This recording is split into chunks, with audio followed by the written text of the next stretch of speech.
Bisaya dito? Ilan ang mga Bisaya? Pakitaas ang kamot. Excited? Oh, hallelujah! I think 80%. Hallelujah! Yung mga Tagalog, so mayroong 20% out of this, no, the ratio. Praise God. So therefore, then I am trying to flow. Kaya mula sa day 1, ako po nag-observe ano po ang mga flow giftings. And I thank the Lord for the giftings of the teaching. Hallelujah. I honor the teaching gift of the fivefold ministry. And then some, then may evangelist, may apostolic. Na, hallelujah. Then, I don't know, most of the time, pag sa church or pag mga conference, I used to flow in the teaching method. But it seems I do not know. I am flow with the Holy Ghost. I flow the method. I use the method of the Holy Ghost. Amen. Hallelujah. That's why I am asking, Lord, is you? You move and you work. I am just a yielded vessel. Hallelujah. Now, 1 Corinthians chapter 2, verse 4 to 5. Can I have that display on the screen? Hallelujah. So sabi dito, my message and my preaching were not with wise and persuasive. Everybody say, persuasive. Not with wise and persuasive words. But, igniters, but with a demonstration of the Spirit of God. We're done. Hallelujah. Hallelujah. And then, so that your faith might not rest on man's wisdom. Come on. But on God's power. Hallelujah. God will bless these holy words. Hallelujah. Amen. The Bible says in Proverbs, sabi doon, no, itong common sa atin, mga memory verse, mga bata, hindi mawala ito. That trust in the Lord with all your heart and lean not with your own understanding. But ano sabi doon? Lean not with your own understanding. Bakit ito mayroong mandation? It is an imperative that you do not trust your own wisdom. Hallelujah. But sabi doon, lahat ay dapat i-acknowledge natin ang Diyos. For everything is in Him. Hallelujah. Wisdom that comes from the Lord is limitless. Wisdom of man is very limited. Lagi kong sinasabi sa church, lagi kong sinasabi kahit saan ako pumunta, kahit saan ako magtuturo, lagi kong sinasabi, regardless of your educations, regardless of your doctorate, regardless of your master degree, regardless of your plaques and trophies, regardless of your medals and medallions, hey! It's nothing. It's nothing if you depend on that wisdom. If you depend in your own wisdom, that's nothing. Walay silbi. Walang kwenta. Amen. That is why we need that wisdom. Bakit si Solomon? After the sacrifice of Solomon, the Lord was so pleased with him. Natuwa ang Panginoon sa sacrifice ni Solomon. And in that, the Lord asked Solomon, Solomon, ano ang gusto mo? Ibibigay ko sa iyo. Solomon never asked a bar of gold. In fact, sinabihan na siya na meron ng offer eh. You know what? The offer of Solomon was a blank check. Everybody say blank check. Blank check. Pag ikaw ay matinud-anon sa Ginoo for the Bisaya, God is always offering you, lagi kang ino-operan ng blank check. Hey, blank check! Hallelujah! So, Solomon, what do you want from me? I will give you. Hindi na nagsabi si Solomon na, Lord, ka ng pinaka-beautiful na babae, Lord. Lord, yung mga pinakagwapo nga palasyo, Lord. Pinakagwapo, Ginoo nga sakyanan. Katong sakyanan, di sky, may umbrella. Ha? Hey! But Solomon out of those, mga pwede niyang pangayoon because God already gave that blank check. Ang sabi ni Solomon, Lord, I want wisdom. Everybody say wisdom! Because divine wisdom is more important. Divine wisdom, hallelujah, it brings the success of your life. Man's wisdom is limited.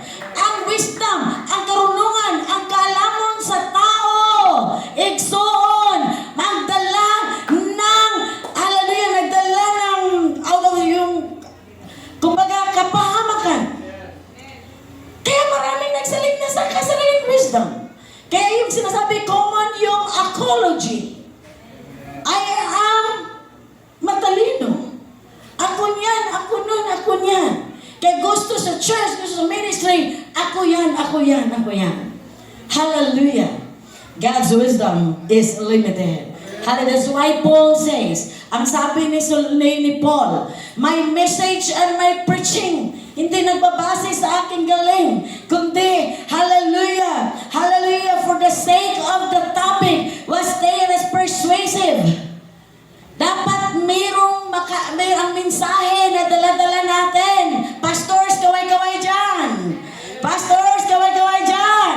Pastors sa Mindanao. Pastors sa Katiel. Pastors ng Mate, ng Mindanao. Hey! Be persuasive. The word persuasive is meron kang inganyo, makikayat ka. Meron kang makatani ka. There is an influence.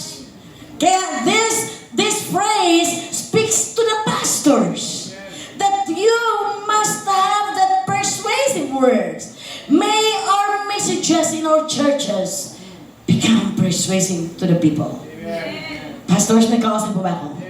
To whom I am speaking to the pastors.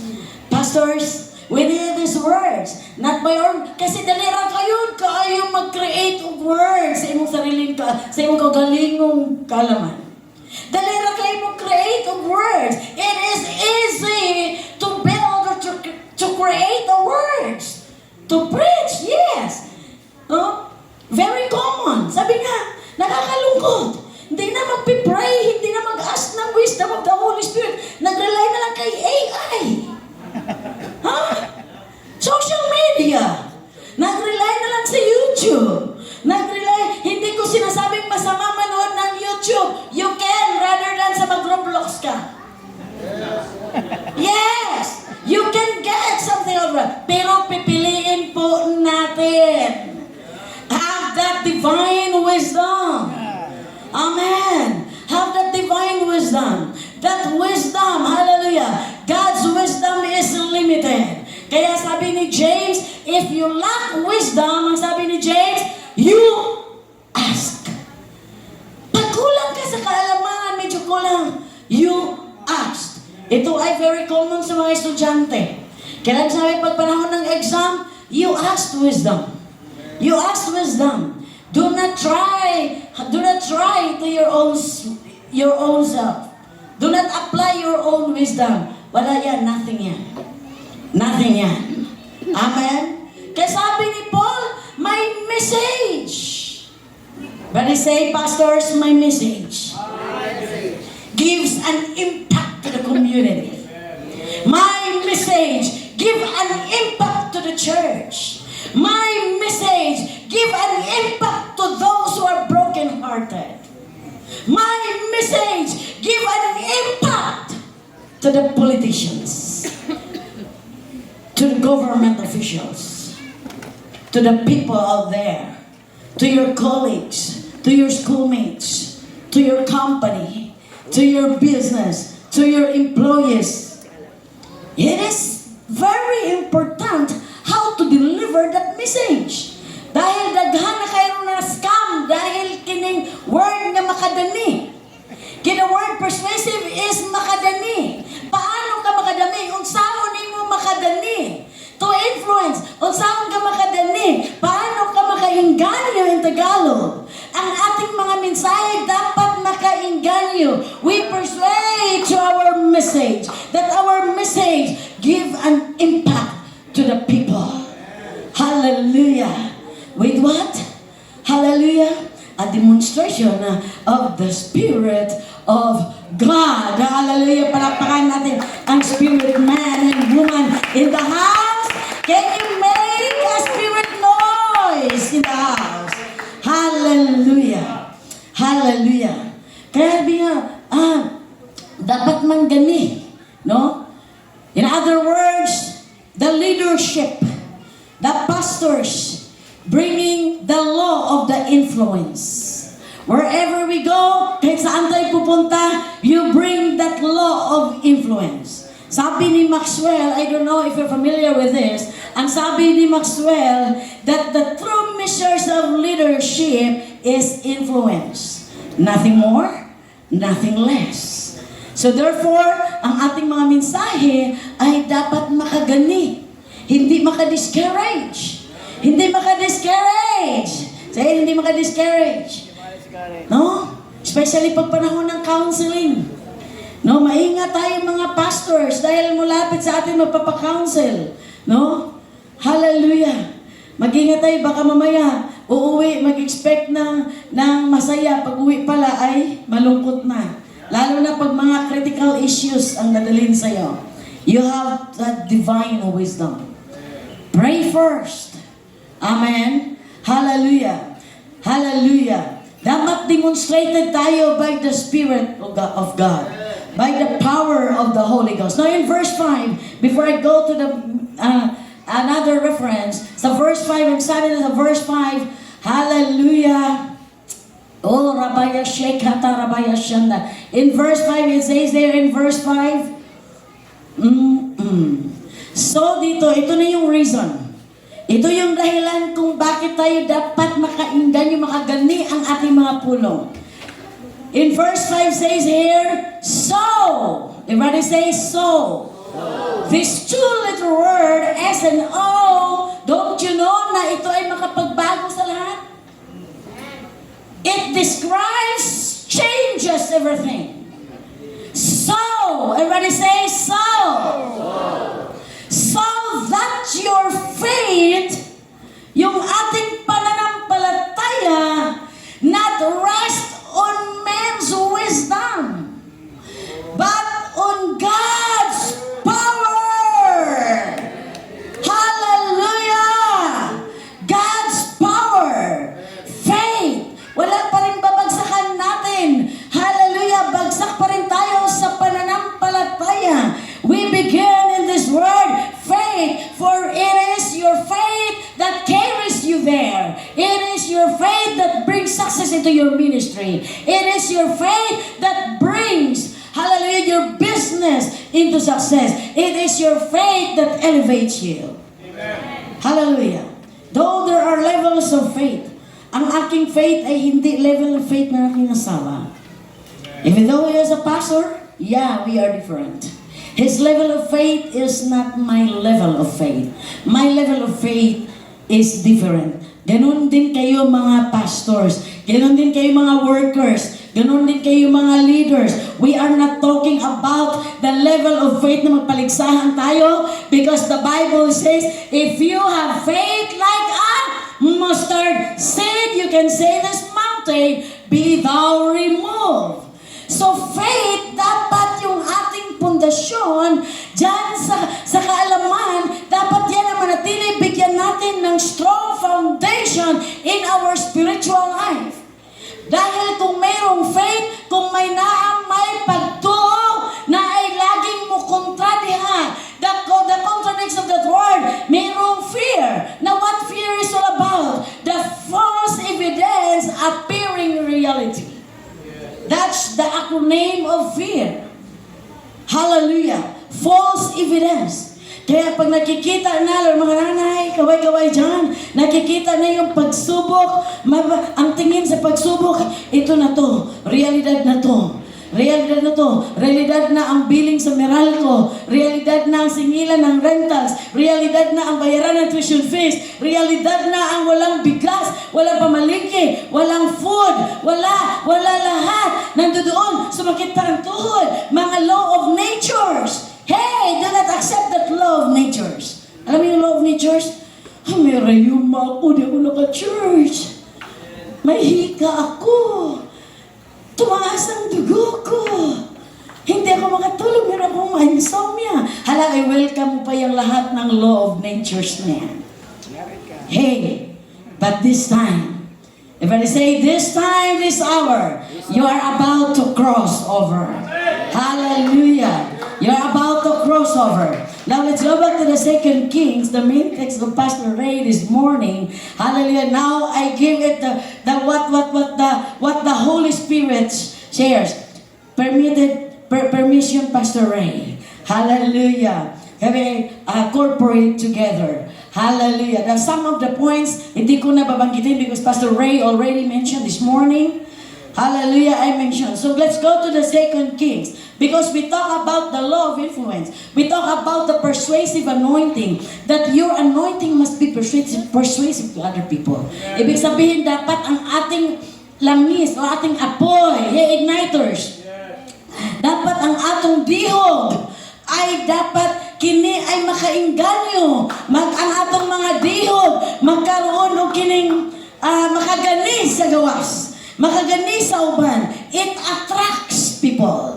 Amen? And that's anointing. And as I've said a while ago, that God gave me this book, hallelujah, meditate for the whole week. The Rhema, I just take some kung bakit. Kasi ako pa nagtatanong, Panginoon, Lord, bakit, Panginoon? Bakit ito ipashare mo? Bakit? Sabi ng Holy Spirit, look at the crowd. There are pastors there. Look at the crowd. There are workers there. Look at the crowd. There are new beginners there. There are disciples and they are disciples. Hallelujah. Mayroon mga says, go different people in the house. Amen. And I'm trying to give what the Holy Spirit. I am just a yielded vessel. Amen. Ulitin ko, ako lamang a yielded vessel. Sumusunod lang ko kung sa isugo sa Ginoo. Hallelujah. Hallelujah. So persuasive is the ability to convince someone to believe. According to Mr.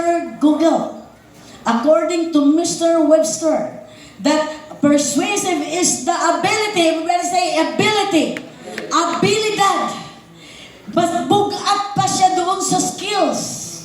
Mas bugat pa siya, mas mabigat pa siya doon sa skills and talents, abilidad. Dahil kung mabilidad ka, ay kahit saan ka ibutang, ay may strategy ka. Kahit saan ka maabot, asa ka ibutang, asa ka dalhon, mabuhi ka because you have that kind of ability. Amen. Hallelujah. And that ability attracts to people. And then the word of that anointing, gusto ko pag-iwalayin yung kanina, daghanak ay yung definitions sa anointing. Hallelujah. But I just want to mention that in this book of 2 Kings, gusto ko lamang banggitin ang tatlong klaseng, the main characters here, that Elijah, Elisha, and the 50 strong people, the witnesses.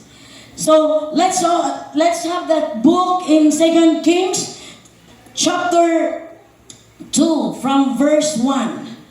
Up to verse 12, no sundan, display lang natin. So I tried dahil very short lang yung hours. Hallelujah. Try kong bilisan. Makuha natin yung pinaka-points. Hallelujah. 2 Kings chapter. Okay. So verse 1, ang sabi dito, when the Lord was about to take Elijah. So may plano na ang Panginoon na kukunin si Elijah. Now when the Lord was about to take Elijah up to heaven in a whirlwind, Elijah and Elisha were on their way from Gilgal. Now in verse 2, gusto ko lang diretsuhin pagbasa and then later on, balikan ko lang yung mga important verses. Elijah said to Elisha, stay here. Sabi nga kanina ni Pastor Ray, stay here. Yan yung convo nila. The Lord has sent me to Bethel. But Elisha said, As surely as the Lord lives, and as you live, I will not leave you. So they went down to Bethel. Church, gusto ko bigyan ko ng diin itong verse na ito. Hallelujah. So sabi ni Elisha, yung convo nila, sabi ni Elijah kay Elisha, sino dito ang Elijah at Elisha? Ilagay, Elijah now, in our time, wala na, no more. Elisha, wala na pod.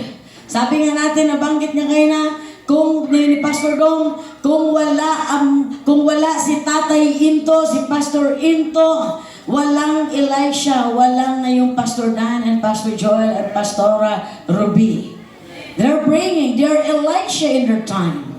But how about in our time? The same as mine. Wala na po akong parents. But I carried the anointing of my parents. Amen. Hallelujah. I carried the anointing of my parents. They were gone. My Elijah was gone. Hallelujah. The same, hallelujah. So, titingnan namin history ng faith. Wala na yung mga puno. So, sa ating panahon ngayon, sa ating generations, hallelujah, your pastors are stand in that anointing of the Elijah. Meron ba mga pastors dito na mayroong Elijah spirit? Pakitaas ang kamay. Hallelujah. And who is that Elijah? Alam niyo, gusto lang niya yung secrecy. Sabi ko, Panginoon, bakit nga ba anong mayroon si Elijah? Bakit anong mayroon si Elijah na hindi hihiwalay si Elisha? You know what? Bakit ayaw umalis ni Elisha kay Elijah? Because of one thing. Because of one thing. May nakita si Elisha na something wala sa uban nga naa kay Elijah. May kausap pa ako. Uulitin ko. Nganong dili muhawa si Elisha, nganong di mulakaw si Elisha, nganong dili mulayo si Elisha kay Elijah, because Elisha saw something different in that man. Kaya, dumidikit siya. Kaya sabi nga, di ba, kanina dami nating narinig mga young people, check, sino ang kadikit mo? Ang kamatis daw nga bulok, pag masama sa mga tinong kamatis, ay nabubulok din. Amen? Hallelujah. The Bible says in Corinthians, bad company corrupts good moral, young people. Choose your company out there. Choose your people, your company out there. So Elisha, meron siya nakita something different to Elijah. Ayaw niya humiwalay. Ayaw niya humiwalay. Kaya sinubok siya nila, sabi ni Elijah. Sabi ni Elijah, Elisha, dito ka lang muna. Dito ka lang. Pero daw sa Lord, dito ka lang. Kaya ako, ipapadala ako ni Lord doon sa Bethel. Sino mga associate pastors dito? Raise your hands. Wala? Sino mga elders dito? O leaders na lang, pagkitaas. My leaders sa church. Leaders, thank you for that hands. Thank you for that hands. You are an Elisha in your generation. Amen? So sabi, sabihin natin kwento, sabi niya, dito ka lang. Sabi ni Elisha, meron siyang bold na sagot kay Elijah. Meron siyang strong na sagot. Ang sabi niya, hindi ako aalis sa iyo. Hanggat buhay ang aking Diyos, I will not leave you. So nagsama sila doon sa Bethel. Now in the other time, in the other hand, in the lower verses, naulit muli. No, naulit muli ang tanong. Ang sabi naman ni Elijah in verse 3, dito sa verse 3, sabi dito, hallelujah, sabi dito sa verse 3, sabi dito, so the company of the prophets at Bethel came out to Elisha and asked, mayroong mga asosyero. So, yun yung mga prophets, no? Dami mga prophets. So, lang ating panahon ngayon, dami mga false prophets, no? Sabi nga, do you know that the Lord is going to take your master from you today? How many of you that the prophets prophesy? Every king has a prophet. Every pastor has a prophet.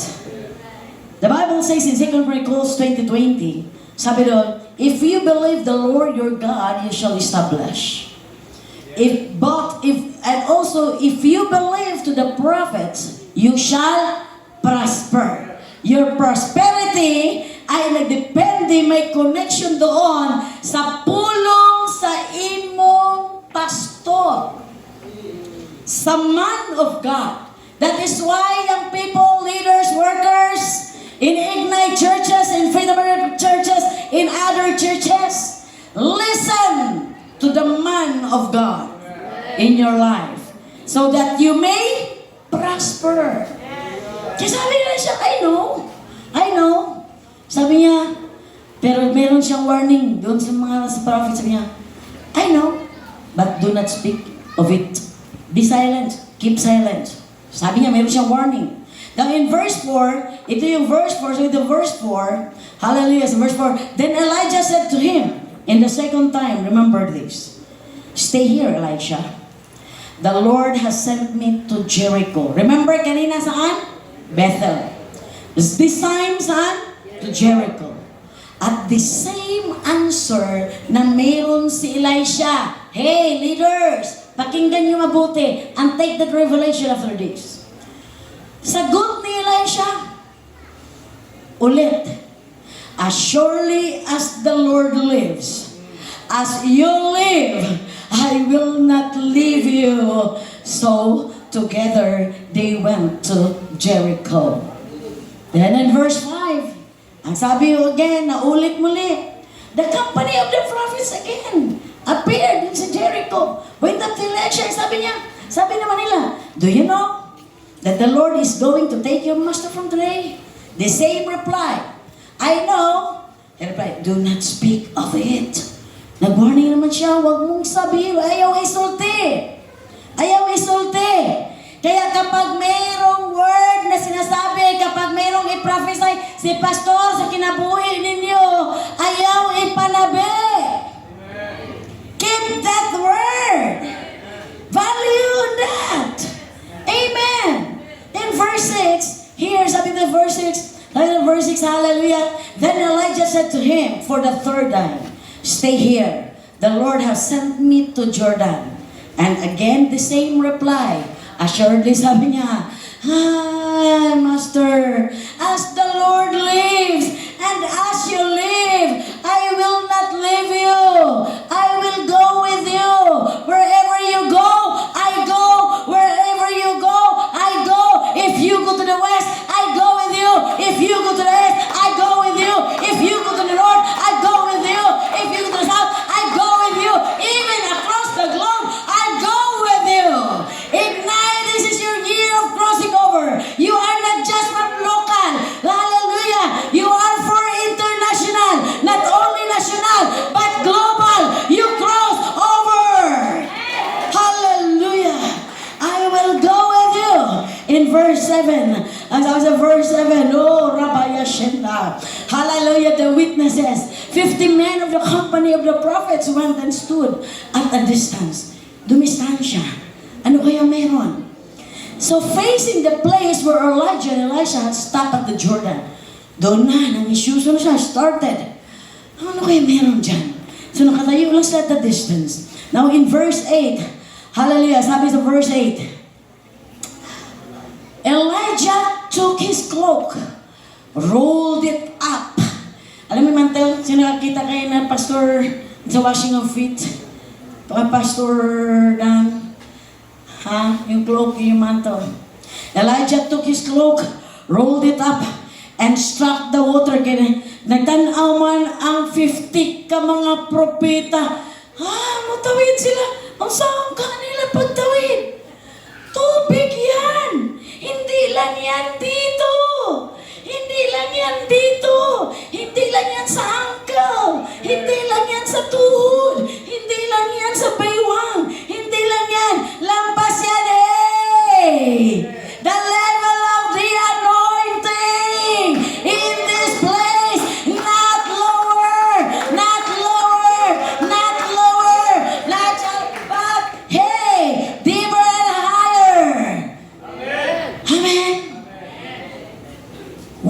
the prophet is with you, when your pastor is with you, leaders, wala kayo dapat ikatakot. Wala kayo dapat ikahadlok. May pamasahe man wala, may kaunon man wala, kauban nimo si pastor, wala kayo dapat ikatakot. Go! Hallelujah! Hallelujah! Then he struck the water with it. Doon yung cloak, yun yung manto. The water, ano nahitabo? The water divided to the right and to the left, and the two of them, what? Ano nangyari? And the two of them what? And the two of them what? And the two of them what? Cross over not to the water, but on the ground. Hallelujah! Hallelujah! Hallelujah! Now in verse 9, hallelujah, when they had crossed, Elijah to Elisha, tell me, meron siguro na babbling na yung spirit ni Elijah. Paalis na ko, mawalan ako. Hapit na ang chariot, hapit na mabot ang chariot, malapit na dumating. Kaya at that time, this Elijah asked to Elisha, Pastors, do you ask your leaders? Did you ask your leaders? Hallelujah. Sabi niya, tell me. Sabay siguro, di niya diretso. Remember that every punctuation of the Bible has a meaning. Ibig sabihin, think first. Think twice. Be persuasive. Hallelujah. Think. Baka man's wisdom yan. Think. Hallelujah. Tell me, what can I do for you before I am taken from you? Ang sawaya akong mahimo, ni mo pangayon sa kuha, sulti lang. Ang sa'yo mo pangayon. Elisha. Hallelujah. Lahat ng Elisha, pagkitaas ang kamay. Elisha, raise your hands. Ang sabi niya, let me inherit. Hindi niya sinasabi, bilinay ko og iPhone 16. Hindi sinasabi, bilini ko og gwapo nga personage. Bilini ko og gwapo nga sakyanan, kitong naipayong. Bilini ko og gwapo nga sapatos, gwapo nga barong, gwapo nga church. Walang sinasabi in hallelujah. Pagkos usa lamang ang iyang gipangayo. He asked one thing, let me inherit a double portion of your spirit. The word spirit in here in that version, the double portion of your anointing. Be persuasive of that anointing. Have you been asked of the double portion? Lord, give me the double portion of that anointing. I cannot do in this ministry. I cannot do to walk, to cross in the Jordan River. I need this anointing. Amen.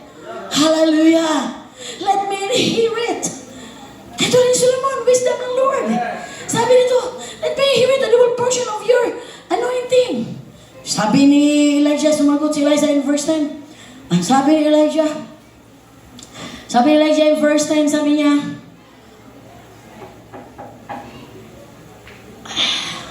hallelujah. In verse 10, ang sabi niya sa verse 10, hallelujah. Hang yata, I think, loading. Okay, sabi ni Elijah, sabi ni mo, Elijah, minsan kasi mayroong testing eh. Ingong ka, mangayo kag bisan unsa bago kumawa nimo. Nya karon mo reklamo ka. Nangayo rin ko sa imo double portion reading. Magreklamo ka. Because Elijah, his answer was, you have asked a difficult thing. Elijah said, pero may kondisyon. May kondisyon ang pastor. May kondisyon ang pastor. Ang sabi ng elder, Pastor, taga-ikog ministry. Pastor, magaling ko mag-usher. Sige daw, sugdi daw sa CR. Pastor, magaling ko sa Bible study. Sige daw, sugdi sa janitor.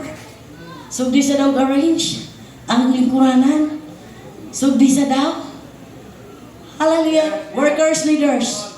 If you want to be in great of the kingdom, learn to be a servant of all. The most lowest part in the church activity is the most highest, the greatest in the sight of God. Hallelujah. Sabi ni Elijah, ang hirap naman ang hiningi mo. Ang hirap naman ang hiningi mo. Pero, kini, di ta ka balibaran, kay blank check eh. Ngayon ka, blank check eh. Di na siya makatanggi. Ikaw ba, pabuyon ka sa imong elder nga. Brad, ako'y kuhanin mo, bawiin mo ba? Di ba hindi mo mabawiin? Di ba Pastor Ray, pangit eh, pabawiin mo. Di ba you promise? Then di ba, sabi nga ni Lord, Psalms 140, sa Psalms, sabi niya, 89, I think, verse 4, my covenant I will not break. Kaya sabi doon sa Ecclesiastes, kung mangako ka hindi magawa, wag na lang. Magkasala ka pa. Di ba? So he's Elijah. Sabi niya na hingiin mo bago kumawala sa iyo, humingi ka ng isang bagay. Sabi mo isang bagay. Ngayong hapon, last night na dito, meron ka pang isang bagay na nais mo hingin sa Panginoon bago ka umuwi. Meron ka pang isang bagay bago ka umuwi sa inyong lugar, sa inyong church. Have you been asking for that one thing? Maybe difficult yan. Lord, I asked my healing. Lord, I asked my complete healing. Lord, I asked the provision. Lord, umalis ako ng tahanan, Panginoon, aking mga anak. Isang cup na lang ang rice doon. Lord, whatever it is, in your ministry, sa work, sa trabaho, sa kumpanya, sa negosyo, kapag ikaw estudyante, pastors, whatever it is, what difficult matters you have right now. Nakaupo ka nito, nakaidalang lisod. Na pangayon, pero sabi ng Panginoon, ask one thing.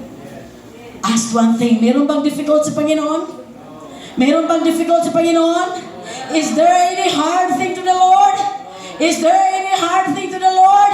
No, no, no, no, no. Walang mahirap sa Diyos. Amen. Hala, sabi niya, but yet, if you see me when I am taken from you, I will be yours. Palakpakan natin ang Panginoon. Hallelujah. Otherwise, not. Hallelujah. Mayroon silang commitment. Now, I just pause for a while. Hindi mo na ako bababa doon sa verse. I touch from the verse 1. You know, if you read from verse 1 to verse 10, stop there. Makikita natin kung anong mayroon si Elijah. Elijah, bakit na-attract siya kay Elijah? Because Elijah, the man of fire. A prayerful man. A man after the altar. A man after the altar. For my altar is my life. He is a man who prayed for the rain. Hallelujah. And he is also the man who prayed not to rain. At wala nagpadalag ulan ng Ginoo. Nung siya nag-ampo nga paulan nun, pinaulan na naman. And who is this Elijah? Elijah, a man of fire in front of the Baal and Asherah. Baal has that 450 prophets and Asherah has that 40 prophets. Hey, 400 prophets. Hey, in front of them. Doon nagpapakita dahil ginabuli na nila si Elijah. Ay na, patay na, patay na. Hey, patay na. Doon parang nag-trigger si Elijah. He was a last man standing. Pastors, maraming mga pagsubok, maraming mga pagsulay, ayaw pagtutuki. Ikaw ang kahuli-huli ang tao, kahuli-huli ang lalaki, anointed to stand. The one man was standing in the Lord. Hallelujah. Pastora, I can relate with you. Sabi ko nga, kaya one of the reason alanganin ako matindog dyan is because all of you are male. All of you are pastors. I'm just one woman. I don't see any pastors there. Sabi niya, no. We obey God. We obey God. And I do not know what's behind of this. I just yell to the Holy Ghost. Amen. Hallelujah. Hallelujah. So doon makikita natin bakit attractive si Elijah kay Elisha. Because of that devotion ni Elijah sa Ginoo. Prayerful man. Wala siyang ibang hinahangad. Ang manalangin, ang wato sa altar, mag-build sa altar. Church, if you want that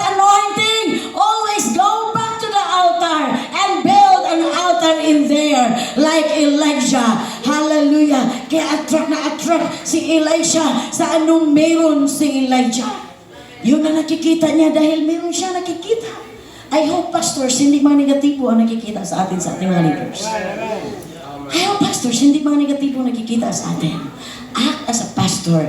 Act as a shepherd. You love your sheep. Love your sheep. Be concerned to your sheep. Hallelujah. Pakialaman natin sila. Wherever you go, tingnan natin sila. Do not look by sa sarili nimo. Ato pong tagdon, ato pong tanawon ang atong mga leaders, atong flock. Amen? Ito na attract si Elijah. Kaya sabi niya, hindi ko, nakaiba ang akong father, nakaiba di ko malayo. Then pangalawang mayroon dito, Elijah carried the vision. Everybody say, Elijah carried the vision. The vision doon sa Bethel. The vision doon sa Jericho. The vision doon sa Jordan. Hey, mayroon bang mga Elisha na kahit saan mo ato ang inyong Elijah for that vision? Mayroong salita nga mo ingon, Pastor, I will go with you. Mayroon man ang pastor, dito na lang kanak. Kay medyo lisod to ako atuan. Ay, pastor, ikaw lang mag-isa. Ay, diri lang ka. Ako lang mato ito. May naapay leader nga mo tindog sa inyong pastor. Pastor, mo adto ko sa imong vision. Mukuyog ko. Bisag asa ka mo adto. Mukuyog ko nimo sa imong vision. I will go. Magpatayo kag simbahan. Kasama ko. Hallelujah. Saan ka sa mission? I will go with you. I will never leave here. I will go with you. You know what? This commitment and loyalty to Elisha, to the pastors. Amen. Sa ating kapanahonan ngayon, money attracts people. Minsan doon papalitan, minsan doon i-attract, minsan doon konbinsyon. Doon mawala. Minsan, maraming testing sa commitment sa leaders. Daghang ngay pastor nang hilak because of the commitment. Gipakaon ng maayo si elder. Gipakaon ng maayo ang mga leaders, ang workers. Akong balay-balay niya. Ganun na lang ang ilang accompaniment. But one day, nakadungog lang og di maayo. Gibiyaan na si pastor. Saan na ang ating mga commitment? Leaders, workers, disciples, stay connected to your pastors. Go with their vision. Kahit asang vision pa yan, pag mag-uban mo, you can cross over. Ngayon, first quarter pa lang papasok pa lang tayo sa second quarter. I see in the spirit realm that this church will become a bigger church, carrying the anointing, the prophetic name of Ignite. Mag-apoy, may that persuade, hallelujah, to the people out there. Hallelujah, to the whole Oriental, not only in the Oriental, but also in the nearby, hallelujah, places, the whole places of Davao, in Mindanao. Give an impact to the nation, give an impact to the other nations, even to the whole world. Ignite has a great impact to the people. Amen. Because of this anointing. Carry this anointing, church. Leaders, elders, carry this anointing. Hallelujah. You have to carry. So dito natitest. Alam mo nung nandoon, tinitest ni Elijah, si Elisha sa iyang commitment. Gaano siya kaloyal. Minsan, magtataka, huwag niyong mamaliin, huwag kayo masuko, huwag kayo magalit, huwag kayo magtampo kay pastor. Sometimes, ginatest lang yung inyong commitment. Sometimes, ginatest lang yung loyalty. Minsan, may mga maabot sa inyo sa labas. May mga offers sa gawas para lang i-check ang inyong loyalty to your pastor. Hey. So remain silent. Keep quiet. Remain silent. Keep quiet. Hallelujah. Hallelujah. Kaya have that. Carry that anointing. And in verse 11, let's jump in verse 11 because for the sake of the hours. Hallelujah. So ating oras, no? Running fast. Hallelujah. Sabi nito, as they were walking, everybody say walking. Dito si Elijah, dito si Elisha. Walking together. Walking along. And talking together. Pastor, may oras pa ba kayo kinakausap inyong mga leaders? Leaders, may oras pa ba kayo kinakausap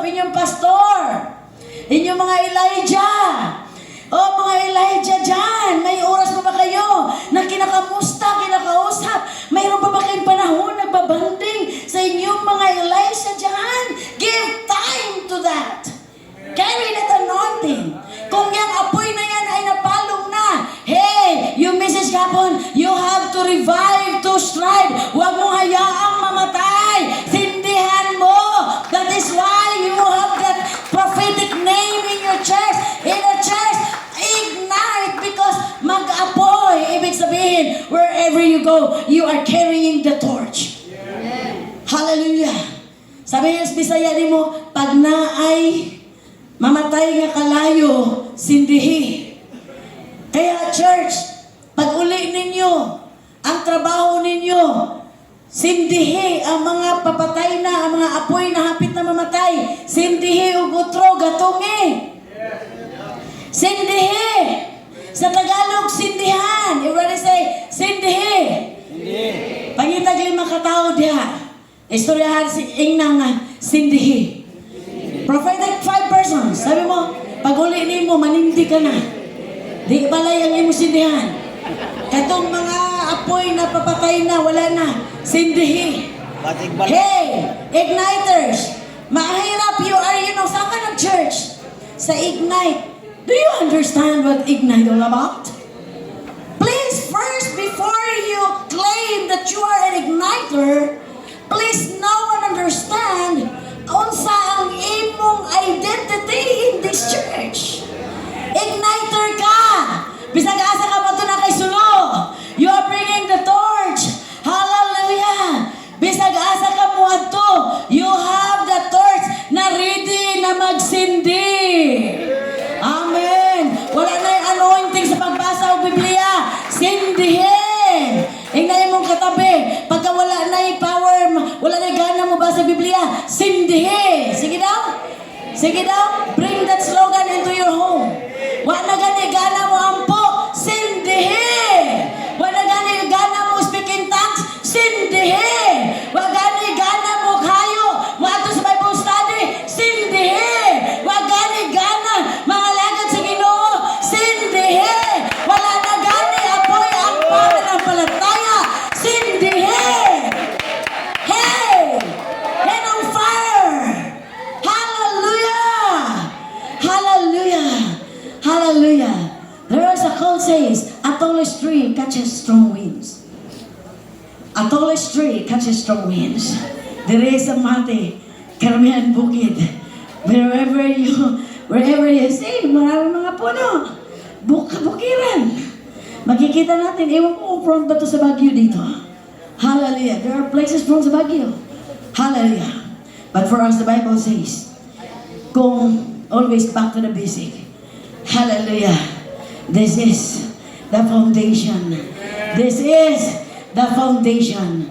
Pastors, talk to your leaders. Talk to your members. In this, hindi kayo mag-usap kung paano maka-scam. Hindi kayo mag-usap kung paano kayo mag-networking. Huwag kayo mag-usap. Paano yung pag-usapan niyo yung yaman ng kapitbahay? Kung ano naman. Talk to the Word of God to ignite their faith. Hallelujah. Rabaya Shekatanabaya Shanda. Hallelujah. As they were walking, there is a power of two. Kaya si Elisha, bakit na kung yung anointing power? Because of the two. Ayaw pagsulo na mag-usa ka sa ministry, pistahan ka og demonyo. Ayaw paghinambog.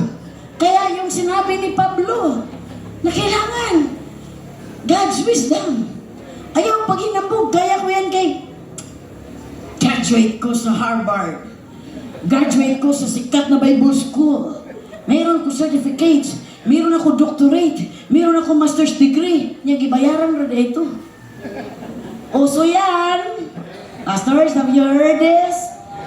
Daghang kayong hindool na sa mua. Daghang kayong hindool sa mua. Gusto nga, Pastor, 15,000 lang. Doctorate ka na. No shortcut in the ministry. Learn. Ang sabi ni Jesus mga disciples, learn from me. Learn from me. The way I talk, learn from me. Hallelujah. Amen. Now in verse 12, sabi doon in verse 12, hallelujah, this is the last verse that I stop. Hallelujah. Then Elisha saw this, nung time na, ito, nalaktawan na natin, yung time na gisundo na si Elijah, hinghilak na si Elisha. And there, dito po magtapos. Ang sabi ni Elisha, he cried out aloud. Ang sabi niya, my father, my father, the chariots and horsemen of Israel. And Elisha saw him. Everybody say, saw him. No more. You know what? This word, karon kay Bernie Santo, ano yung first word? My Father, forgive them to those, for they do not know what they do. But here, Elisha, my father, you know what? Dito ko highlight. Lord, leaders, workers, and pastors, the sonship relationship. Bakit anong meron si Elijah, si Elisha? They build their good relationship. Di maayo asa ka nakakitag simbahan na grow kung di maayo ang relasyon ni membro sa pastor. Di maayo ang relasyon ni pastor sa leaders. Musungag og pastor, di mo sunod sa vision. Ikaw na pastor, mag-build og church. Kadako pa nagkulang, pila pa ka milyon na. Ikaw na. Pero, Brad, andito dito sa kuan, asa ba? Sa buffet, 101. May 101 ba gre? Wala no, damo. Palagi. Adto sa kanang may the best na restaurant. Samgyup. Pag imo sunod ingon na ni pastor, dali ara makailis, way ligo-ligo. Automatic. Automatic. Kay pastor, naano ko pastor? In 1 minute. Nanako diha pastor. Pag vision, Brad, may na-Bible study dito sa Brad. Na-Bible study. Pastor, busy mo ko, pastor. Nanabagihimo, pastor. Brad, sister, na-prayer meeting. Pastor, busy ko, pastor. Pasensya na, pastor. But here, the relationship of Elisha, this sonship relationship of Elijah to Elisha, na develop itong relationship. And this relationship, hallelujah, dito na buo kung paano nag-work, kung paano si Elisha nainganyo, paano si Elisha nabighani sa anointing Elijah, meron siya. Kaya hilak siya maayo, amahan, because Elisha treated Elijah as his father more than his biological father. He treated Elijah as his father, his spiritual father. Oh, unsa na lang ko karon, wala na akong spiritual father. The relationship of the sonship. Kumusta atong mga relasyon? Igsuon. Ayuhon nato atong mga relasyon para mawa man sa mayroong kang legacy na ipasa na po nimo sa imong next na henerasyon. Amen? Hallelujah. At sabi ni Elisha, saw him no more. Then he took hold of his own clothes. Sasakit. Restoration. The separation, it broke. Symbol of brokenness. It tore them apart. Diba? Kasakit no, imong pastor pinangga ni mo kayo niya, kaon ni mo. No, kaon sa imo ha. Kaon sa church. Pero please understand, na hindi tayo magbuot. God's will be done. Mayroong vision ang iyong pastor. Mayroong vision ang pastor. Mayroon ang Ginoo nga, ikaw pastor dito ka sa Hulo. Ikaw pastor sa Marawi. Ikaw sa Zamboanga. Mabalibad ka ba? Mayroon ka ba? Uban ko sa imo pastor. Pwede ka man maiwan, but your presence, your spirit must go with him. Pastor, I will support you. My finances goes with you. Di man ka physically makauban, pero maybe your finances goes to that vision, to your pastor. My prayer and my finances, pastor, every day, this is my commitment. This is my commitment. This is my loyalty to you. Wherever you go, I will go. Wherever your vision is, I will go. I will support you. Amen. Hallelujah. Shall we all stand? Carry this anointing. Elisha, nung nawala na si Elijah, anong meron si Elisha? Nagkaroon si Elisha ng pioneering anointing, nawala na si Elijah. Some of you in here, church, young people, leaders, some of you, this year, some of you will carry the pioneering anointing. But bago ka dyan, if you want the anointing, be faithful to your pastor. Be faithful to your pastor.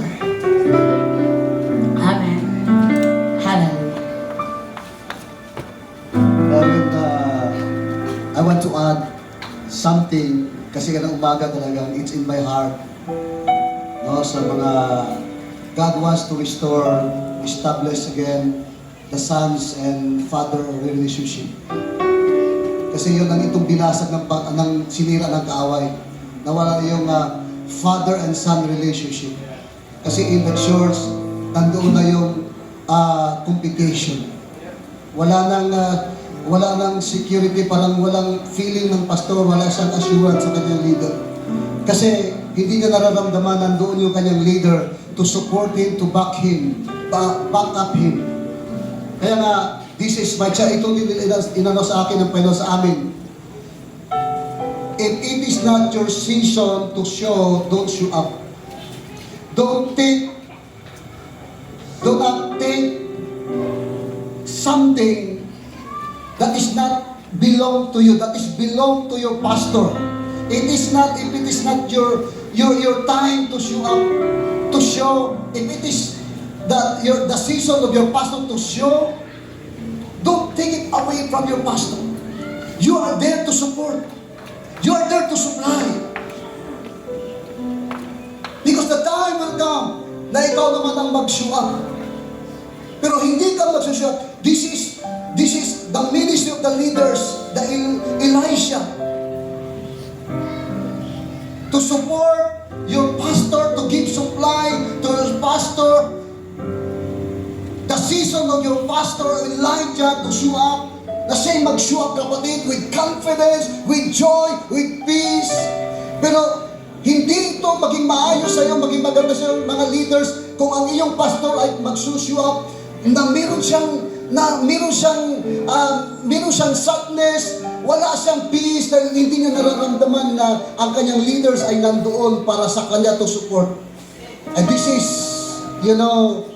the heart of God. God wants to restore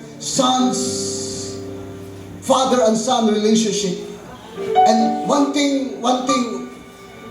more thing, ang daming after. Anointing is not instant. Anointing is not magic. Anointing is something you desire, something you invest from your leader. If you're not willing to invest, if you're willing to support, give supply to your leader, don't expect the double portion of the anointing. The double portion of the anointing will just come. Because the purpose of the anointing is to serve. Serve. Kaya nga, serve to your leader. If you're the double person, serve to your leader with your hands. It means with your ability, with your treasure, with your time. And also serve your leader, your Elijah, with your heart. Kasi walang leader na perfect. May mga leader na nagkukulang. Pero nandoon ka para punuan mo ang pagkukulang ng iyong leader.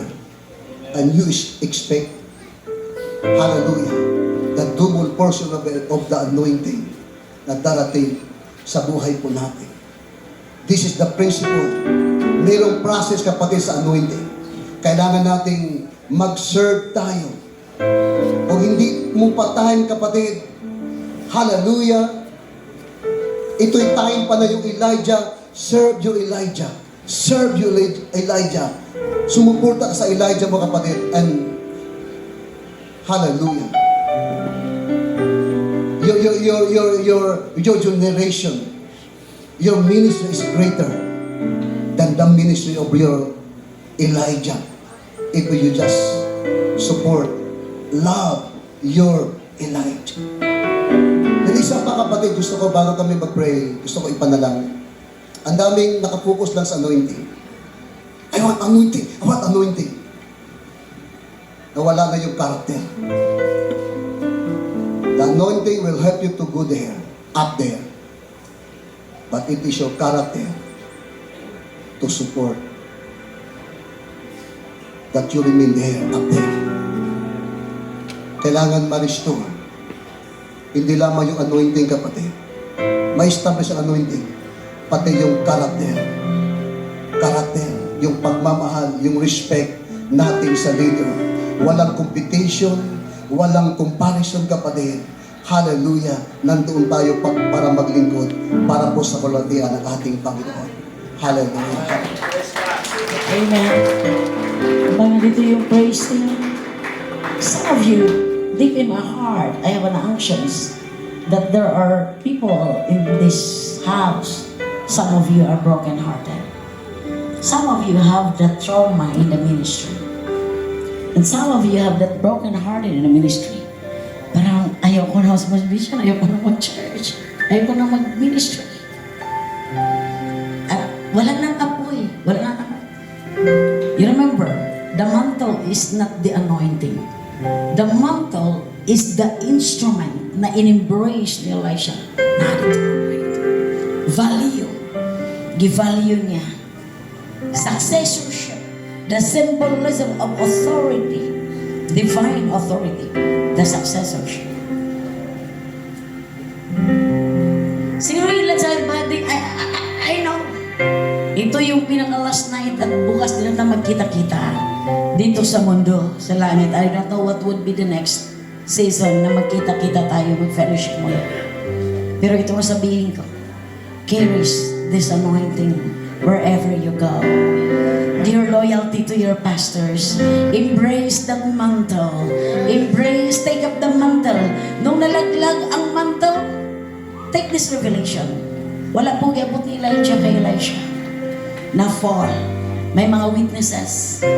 Pero Elisha got an action, a decision to take that mantle, Father. Embrace the value. What mantle? Anong klaseng mantle? Meron ng Elisha. Embrace that. Leaders, value that. Value, pahalagahan mo.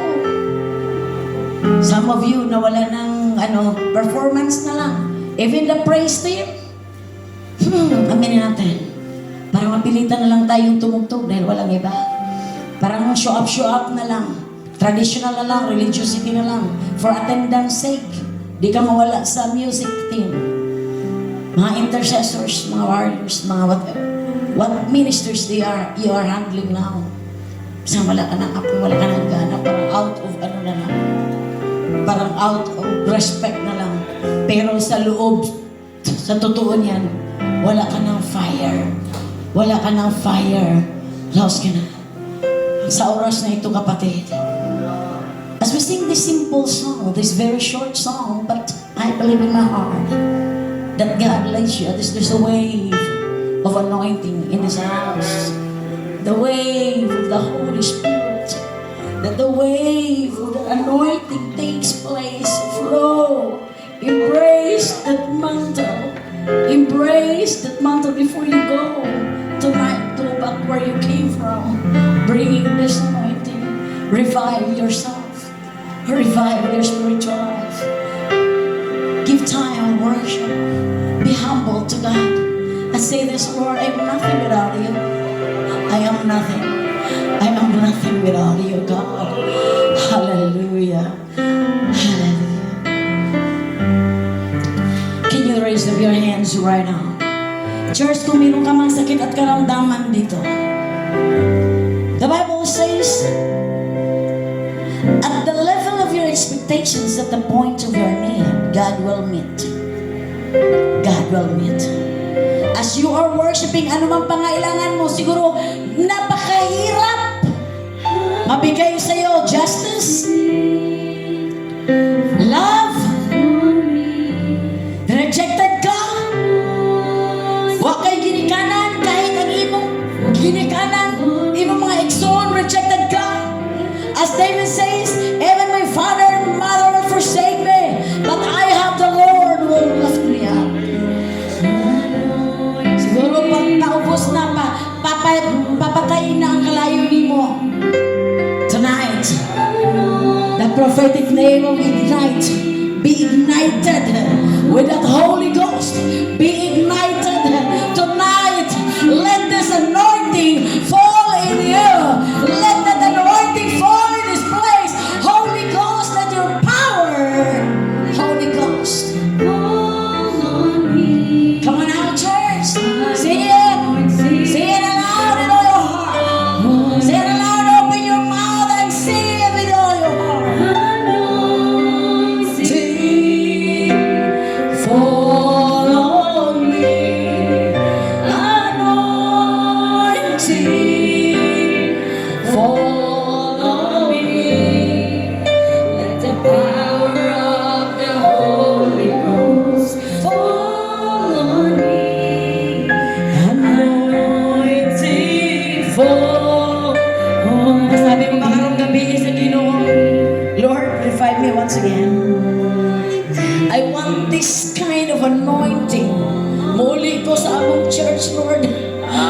darabaya shandarabahande. Hallelujah. Can you put your hands over your head right now? Hallelujah. Alam mo, bakit ang anointing pag-anoint bakit hulog? Because the battle is in our mind. Hallelujah. And if you just in 15 seconds pray for that anointing to yourself.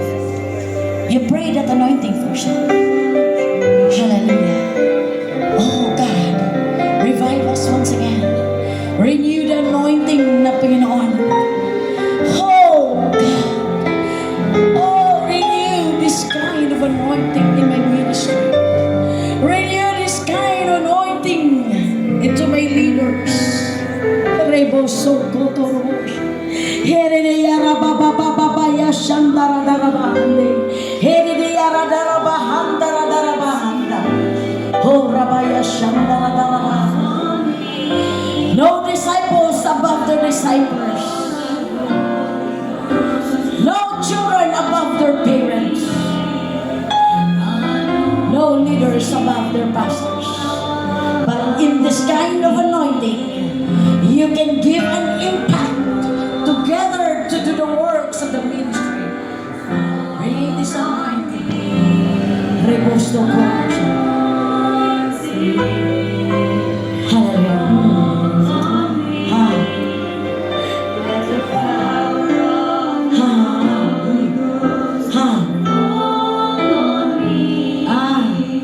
Hallelujah. Hallelujah. Hallelujah. Meron dito may sakit, nag-suffer sakit. Meron dito sa congregation, suffer that sickness and diseases. Na parang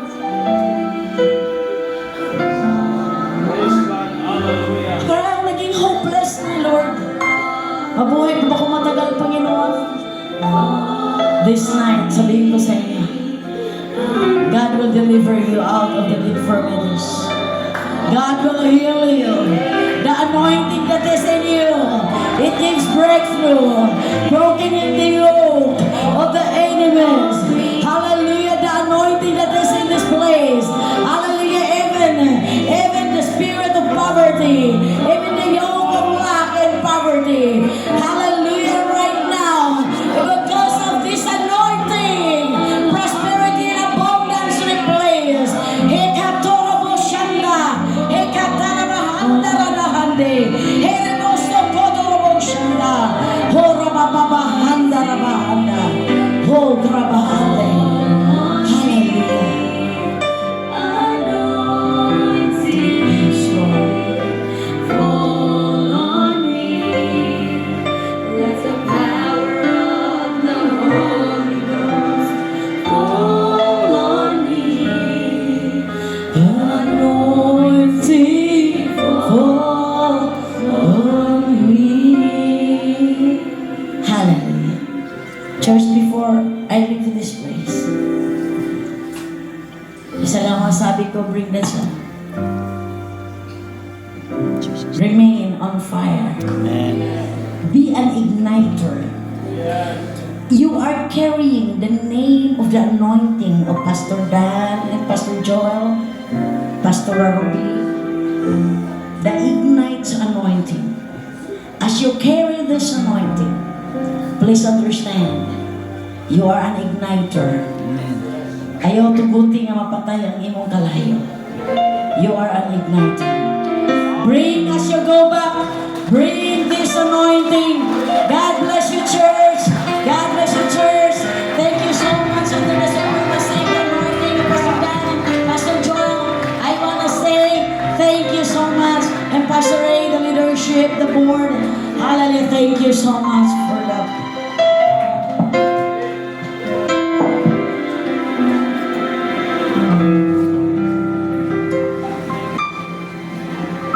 Well, church, just like Elijah passed in his mantle to Elisha, God is reminding us that He wants to pass His fire, His anointing and His purpose from one generation to another.